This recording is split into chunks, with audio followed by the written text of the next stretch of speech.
Here's something that makes almost no sense until you understand it. Some of the smartest people you'll ever meet die completely broke, while ordinary people with average jobs and no fancy degrees quietly build fortunes. There are geniuses with perfect math skills who lose everything, and there are janitors and teachers who leave behind millions. If being good with money was about intelligence, this would be impossible. But it happens constantly, and once you understand why, the whole game of money changes for you. Because here is the secret: doing well with money has almost nothing to do with how smart you are, and almost everything to do with how you behave. Money is not a math problem you solve with a high IQ. It's a behavior problem you solve with patience, humility, and control over your own emotions. This is what's called the psychology of money, and it's the single most important thing nobody teaches you in school. In the next few minutes I'll show you what it really means, the myths that keep smart people broke, the lessons that quietly make ordinary people rich, the honest fine print, and exactly what to do tonight. Stick with me. Welcome to Money Decoded. So let's define what the psychology of money actually is. We're taught that money is a hard science, a subject full of formulas, spreadsheets, and complicated math that only experts understand. But that's not how money works in real life. In the real world, money is a soft skill, where how you behave matters far more than what you know. Think about it. Knowing you should spend less than you earn is simple, a child understands it. But actually doing it, month after month, while your friends buy new cars and your emotions scream at you to spend, that's hard, and it has nothing to do with intelligence. That gap, between knowing and doing, is where fortunes are won and lost. A person with a modest income who's calm, patient, and disciplined will almost always end up wealthier than a genius who panics, chases hype, and can't control their impulses. Finance is one of the only fields where a regular person with the right behavior can beat someone with far more knowledge and a much higher income. Because the market doesn't reward the smartest, it rewards the most disciplined and the most patient. Your temperament beats your intelligence every single time. Once you truly get that, you stop feeling like you're not smart enough to be rich, and you start focusing on the thing that actually matters, your behavior. But first, let's kill the myths. Let's tear down the myths that keep even brilliant people broke. Myth 1: you need a high income to be wealthy. False. Wealth is not what you earn, it's what you keep. There are people earning huge salaries who are drowning in debt, and people on modest incomes quietly worth millions. How much you make matters far less than how much you hold on to. Myth 2: you have to be smart or great at math to win with money. Also false. The core moves, spend less than you earn, invest the difference, and wait, require no advanced math at all. They require discipline, not genius. Myth 3: getting rich and staying rich are the same skill. They are opposites. Getting money takes optimism and risk. Keeping money takes humility and fear, knowing it can be taken away just as fast. Many people get rich, then lose it all, because they never learned the second skill. Myth 4: more money will finally make me happy and satisfied. But if you can't control your desires, more money just raises the bar, and you'll always feel behind no matter how much you have. See the pattern? Every one of these myths focuses on the wrong thing, on being smart or earning more, instead of on behaving well. Now let's get to the real lessons. Here's the reveal, the handful of truths that quietly separate the wealthy from everyone else. Truth 1: wealth is the money you don't see. When someone drives a $100,000 car, all you know is they have a little less money than before they bought it. Real wealth isn't the spending, it's the restraint, the money that could have been spent but wasn't, sitting invisibly in investments. Wealth is what you don't see, which is exactly why people confuse looking rich with being rich. Truth 2: your savings rate is more powerful than your income or your investment returns, because it's the one thing you actually control. You can't control the market, and a raise isn't guaranteed, but you can control the gap between your ego and your spending, and that gap is where wealth is built. Truth 3: the real magic is compounding, and compounding only works with time and patience. The reason ordinary people become millionaires isn't spectacular returns, it's decent returns left completely alone for decades. And truth 4, maybe the most important: to win, you first have to survive. The single biggest key is simply staying in the game long enough for compounding to work, never getting wiped out, never panic selling, never being forced to quit. Survival is everything. But I owe you the honest fine print. Now the honest fine print, because the psychology of money is powerful, but it's not a magic formula. First, this behavior is genuinely hard. Knowing you should be patient and humble is easy, staying that way when markets crash or everyone around you is getting rich on some hype is brutally difficult. Expect to struggle with it, that's normal, and being aware of the trap is half the battle. Second, respect the role of luck and risk. Not every rich person is a genius, and not every broke person is lazy. Luck and timing play an enormous role that nobody likes to admit. So stay humble when things go well, and be forgiving with yourself and others when they don't. Third, everyone is playing a different game. The investor gambling on a risky stock, the retiree protecting their savings, and you building slowly for 20 years are all playing by totally different rules. So be very careful copying what anyone else does with their money, because you rarely know their real situation or timeline. Fourth, and this is key, you have to define enough.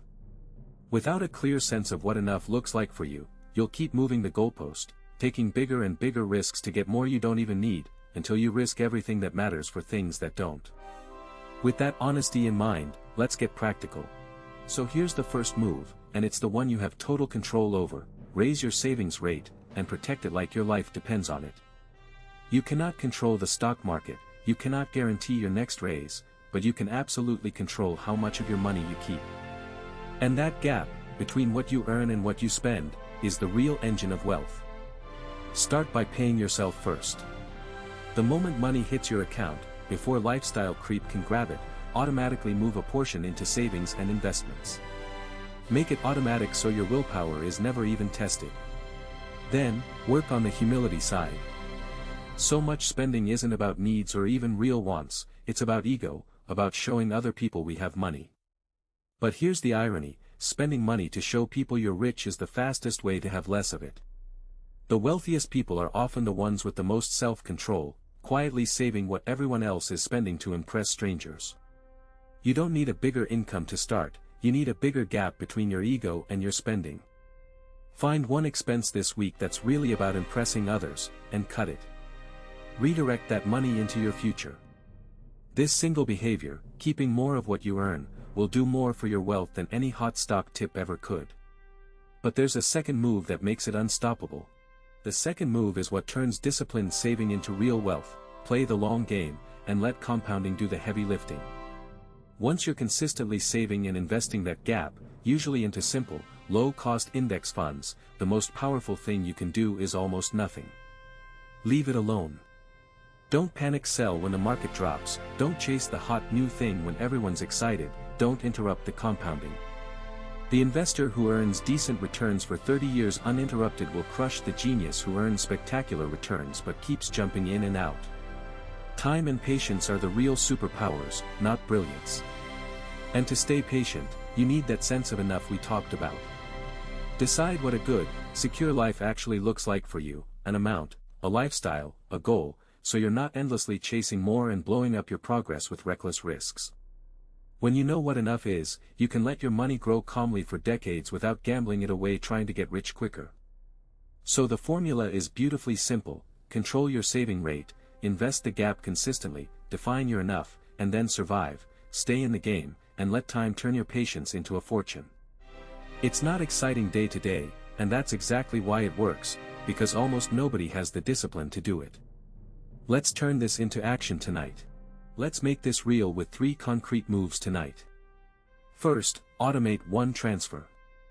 Set up even a small automatic payment from your checking account into a savings or investment account on every payday. Automating your good behavior means you no longer have to rely on willpower, and this one habit is the foundation of everything. Second, define your enough. Write down, honestly, what a secure and happy financial life actually looks like for you: a rough number, a lifestyle, a goal. Having a target protects you from endlessly chasing more and taking dumb risks with money you didn't need to risk. Third, find one ego expense. Look at your spending and identify a single thing you buy mostly to impress other people, and cut it or shrink it this month, then send that money toward your future instead. Automate a transfer, define your enough, cut one ego expense. If you do only one thing tonight, set up that automatic transfer, even for a tiny amount, because it turns good intentions into an automatic system, and systems beat willpower every single time. The whole psychology of money comes down to designing your behavior so the right thing happens on autopilot. Let me leave you with the mindset shift that changes everything. We're taught to believe that rich people are just smarter than us, that they know some secret formula we could never understand. But it's a lie. The people who win with money over the long run aren't the smartest, they're the most patient, the most humble, and the most in control of their own behavior. A genius who can't control his emotions will lose to an ordinary person who can, every single time. That should fill you with hope, because it means wealth was never locked behind some genius-level intelligence you either have or you don't.